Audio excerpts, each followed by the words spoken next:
बिस्मिल्लाहिर्रहमानिर्रहीम। अस्सलाम वालेकुम स्टूडेंट। आज हम एक 9 क्लास केमिस्ट्री का एक और टॉपिक सेकंड लेक्चर को लेकर आए हैं। लेक्चर का नाम है, टॉपिक का नाम है मैटर। मैटर क्या होता है ये तो सबको पता है, लेकिन हम भी डिफाइन कर लेते हैं, इसके बारे में कुछ देखते हैं। कोई भी चीज़ जो जगह घेरे और वजन रखे, इसी यूनिवर्स में जो भी चीज़ हो जगह घेरती है या वजन रखती है, इसी को क्या बोलते हैं? Matter. Anything in the universe that occupy space as well as mass. Space का मतलब वॉल्यूम, जो कुछ वॉल्यूम को कवर करे, जो कुछ साइज को क्या करे, जिनका कुछ साइज कवर हो जिसकी वजह से, और कुछ वजन रखे, इसको क्या बोलते हैं? मैटर। तो दूसरी बात ये कि हर दुनिया में जो भी मैटर है वो किससे बना होगा? एलिमेंट से बना होगा। मैटर हमेशा एलिमेंट से बना होता है। तो आगे हम एग्जांपल देंगे मैटर की, तो वो सारी चीज़ें किससे बनी होगी? एलिमेंट से। ठीक है, तो एलिमेंट क्या होता है इस पर भी आगे एक वीडियो बन जाएगी।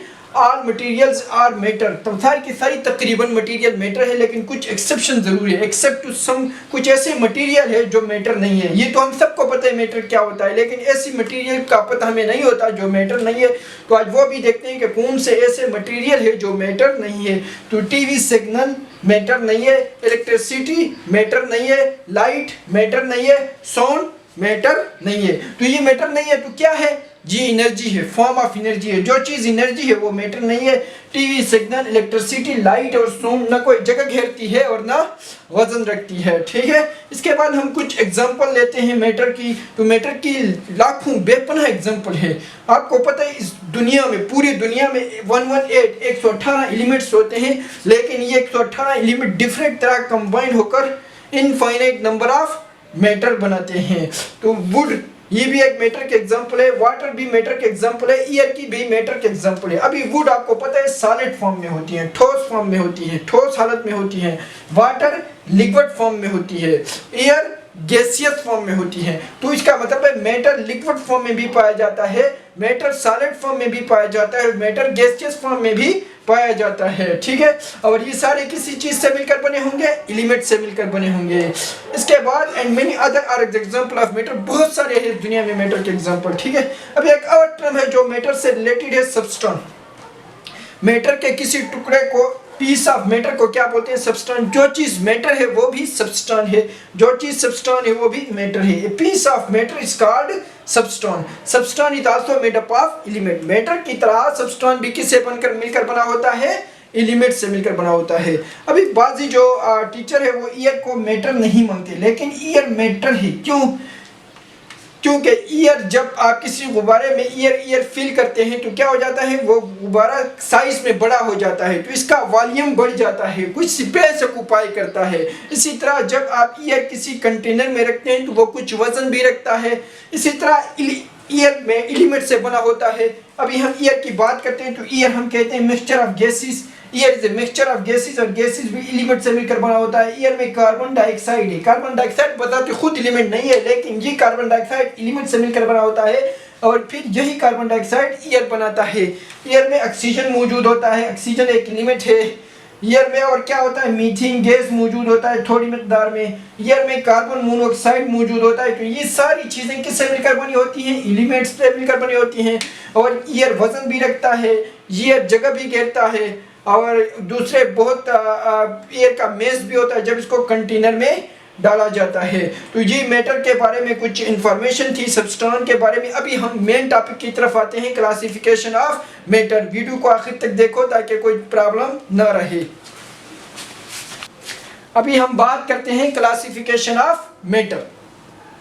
मैटर को मेनली दो हिस्सों में क्लासिफाई करते हैं। आपको ये बात पता है मैटर एलिमेंट्स पर मुश्तमिल होता है, तो ये एलिमेंट डिफरेंट तरह कंबाइंड होकर क्या बनाते हैं? मैटर बनाते हैं। तो एलिमेंट इसके कंपोनेंट हो गए, इसके अज्जा हो गई। अगर किसी भी मैटर में एलिमेंट एक फिक्स रेशियो में पाया जाता है या फिक्स रेशियो में पाया नहीं जाता, मतलब क्या है? यानी किसी भी मैटर के जो एलिमेंट है, अगर इनके रेशियो चेंज करने से मैटर की आइडेंटिटी लॉस होती है या नहीं।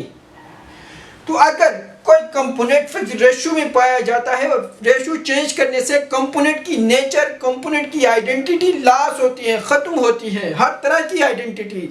तो इसको हम यस बोलेंगे और पेवर सब्सटेंस होगा जो एक खास फिक्स्ड प्रॉपर रेशियो में मौजूद हो। ठीक है, कंपोनेंट एलिमेंट्स यानी कंपोनेंट क्या होते हैं, एलिमेंट्स होते हैं, क्योंकि मैटर एलिमेंट पर मुश्तमिल होता है। इसके बाद अगर किसी मैटर में पेवर सब्सटेंस, इम्पेवर सब्सटेंस क्या होगा, मैटर की वो फॉर्म है जिसमें कंपोनेंट फिक्स रेशियो में नहीं होते। फिक्स रेशियो में होते हैं, रेशियो चेंज करने से इस मैटर की इस इम्प्योर सब्सटेंस पे कोई फर्क नहीं पड़ेगा। रेशियो चेंज करने से मैटर की खुसूसियत, आइडेंटिटी लॉस नहीं होगी।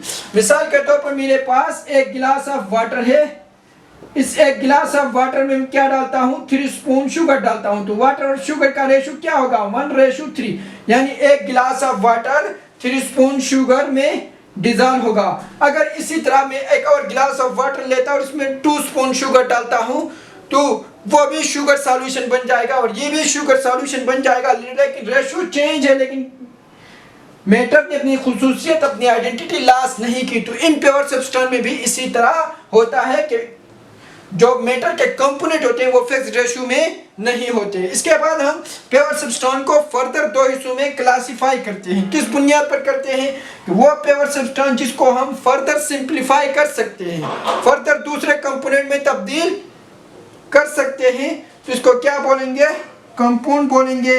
और वो प्योर सब्सटेंस जिनको हम फर्दर दूसरे कंपोनेंट में तब्दील नहीं कर सकते तो इसको क्या बोलेंगे, एलिमेंट्स बोलेंगे।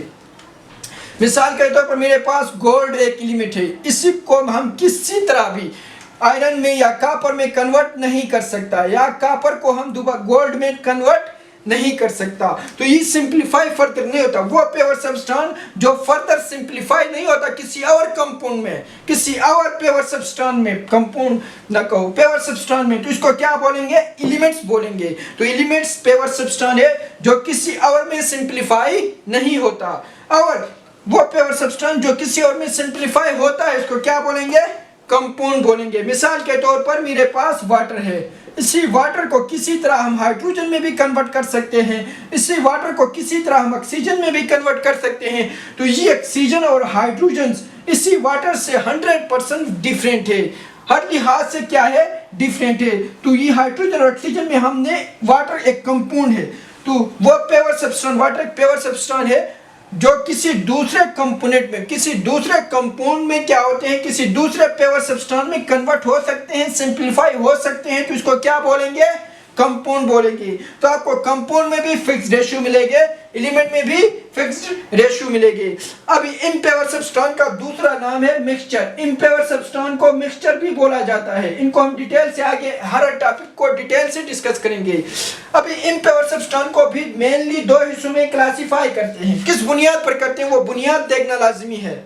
Multiple component exist in multiple phase. आपको मैंने बोला था कि मैटर किस पर मुश्तमिल होता है, एलिमेंट्स। एक मैटर में बहुत सारे एलिमेंट होते हैं, 2 से ज्यादा एलिमेंट भी होते हैं, 2 भी होते हैं। तो अगर किसी मैटर में जो एलिमेंट होते हैं वो एक से ज्यादा फेज में पाया जाता है, यानी एक से ज्यादा फेज में का मतलब क्या है, मिसाल एग्जांपल से समझते हैं। ये मेरे पास एक गिलास ऑफ वाटर है, इसी एक गिलास ऑफ वाटर में मैं क्या डालता हूँ, 3 स्पून सैंड डालता हूँ, रेत डालता हूँ।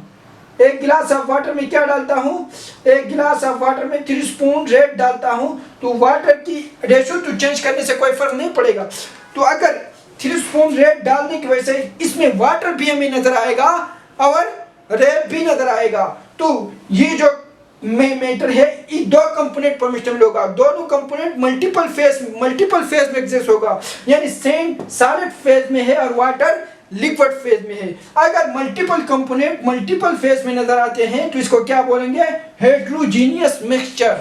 रेत और पानी का जो मिक्सचर होता है वो कैसा है, हेट्रोजीनियस मिक्सचर। एक दूसरा एग्जांपल लेते हैं। आप सलाद खाते हैं तो सलाद में क्या होता है, टमाटर होता है, प्याज होती है, कुछ धनिया वगैरह होता है। तो ये यानी बहुत, ये सलाद एक मैटर है। तो इसमें मल्टीपल कंपोनेंट मल्टीपली हमें दिखाई देते हैं, मल्टीपल फेज में एग्जिस्ट करते हैं, ठीक है, और इनकी नेचर भी एक दूसरे से डिफरेंट है। तो अगर कोई मल्टीपल कंपोनेंट मल्टीपल फेज में एग्जिस्ट करते हैं तो इसको हेट्रोजीनियस मिक्सचर बोलेंगे। अगर multiple component a single phase में एग्जिस्ट करेंगे, यानी मल्टीपल फेज में एग्जिस्ट नहीं करेंगे, एक ही फेज में एग्जिस्ट करेंगे, तो इसको होमोजेनियस मिक्सचर बोला जाएगा। और होमोजेनियस मिक्सचर को सॉल्यूशन भी कहते हैं। अभी इसके एग्जांपल मैं लेता हूं। यहां पर मेरे पास एक गिलास ऑफ वाटर है। इसी एक गिलास ऑफ वाटर में 1 गिलास ऑफ क्या है, वाटर है। इसी एक गिलास ऑफ वाटर में 3 स्पून क्या डालता हूं, साल्ट, 3 चम्मच नमक डालता हूं, तो क्या होगा, तो ये नमक वाटर में डिजॉल्व होगा। डिजॉल्व होकर अब अगर इस वाटर को हम देखते हैं तो हमें सिर्फ एक ही वाटर नजर आता है, नमक नजर नहीं आता। तो इसका क्या मतलब है कि इसी मैटर में 2 कंपोनेंट है, मल्टीपल कंपोनेंट है, एक से ज्यादा कंपोनेंट है, लेकिन उनका एक कंपोनेंट दिखाई देता है, दूसरा कंपोनेंट दिखाई नहीं देता। यानी मल्टीपल कंपोनेंट होने के बावजूद सिर्फ हमें वाटर नजर आता है। जब तक हम टेस्ट न करें हमें ये पता नहीं है कि इस वाटर में नमक मौजूद है, साल्ट मौजूद है। तो मल्टीपल कंपोनेंट अगर एक सिंगल फेज में एग्जिस्ट करेंगे तो इस ऐसे मिक्सचर को होमोजेनियस मिक्सचर बोला जाता है। और इसी होमोजेनियस मिक्सचर का दूसरा नाम सॉल्यूशन है। और हेटेरोजेनियस मिक्सचर को एक और नाम भी दिया जाता है, सस्पेंशन। सस्पेंशन या heterogeneous mixture and homogeneous mixture या solution. This is all about matter and classification of matter. Thank you for watching my video.